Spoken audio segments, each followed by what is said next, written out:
all begins with a dream so big, so beautiful, it's almost impossible not to believe in it. Imagine a world where a single drop of blood, pricked from your finger, can be instantly analyzed to detect hundreds of diseases, from cancer to diabetes. This is the vision of Elizabeth Holmes, a young Stanford dropout with an unusual stare and a deep, unnerving voice that seemed to command attention.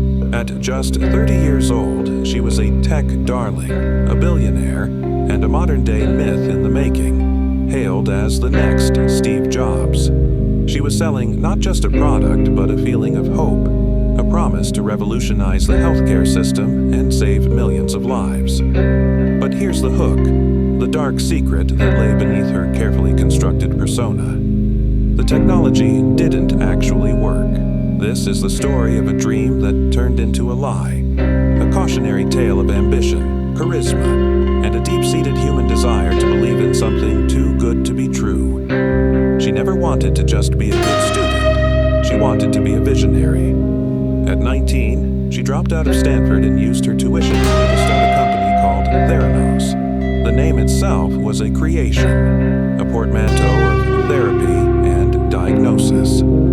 Her mission was simple and revolutionary: to replace the complex, painful process of drawing multiple vials of blood with a single, quick pinprick. She was selling a future that was painless and efficient.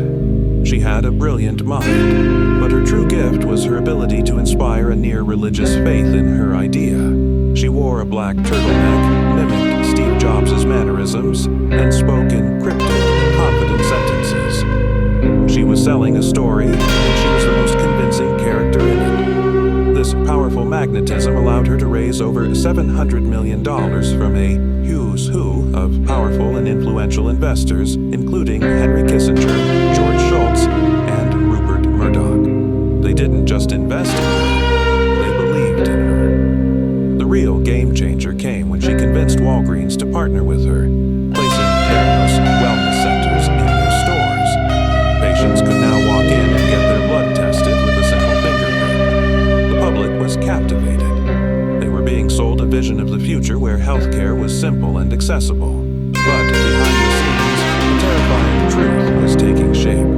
The Edison, the machine that was supposed to run all these tests on a single drop of blood, was consistently failing. Instead of using their own technology, Theranos was secretly rerouting the samples to standard, off-the-shelf lab equipment, a fact they kept from their investors, partners, and the public. This wasn't just a business failure, it was a fundamental deception, a house of cards built on lies and a powerful brand. The year is 2015, and a journalist from the Wall Street Journal, John Kerry, begins to question Theranos' claims. He writes an explosive expose, revealing that the company's technology was a fraud, and that the tests were often wildly inaccurate. The public was stunned. Theranos, once the darling of Silicon Valley, was now a symbol of greed and deception. The company collapsed, investors lost hundreds of millions of dollars, and Elizabeth Holmes, once a billionaire, was now facing criminal charges for wire fraud. Her story became a global spectacle, a powerful cautionary tale about the dangers of unchecked ambition and the illusion of progress. She went from being the face of a technological revolution to the face of a corporate crime. So, what can we learn from the spectacular rise and fall of Elizabeth Holmes? Her life teaches a financial and life lesson that is the opposite of a success story. She showed us that charisma and vision without substance are a dangerous cocktail. She proved that a person's ability to sell a powerful story is sometimes more convincing than reality itself. Her story is a masterclass in living by a single, terrifying philosophy: fake it till you make it, a motto that ultimately led to her downfall. She proved that there is a difference between being a visionary and a fraud, and that the biggest lie is often the one you tell yourself.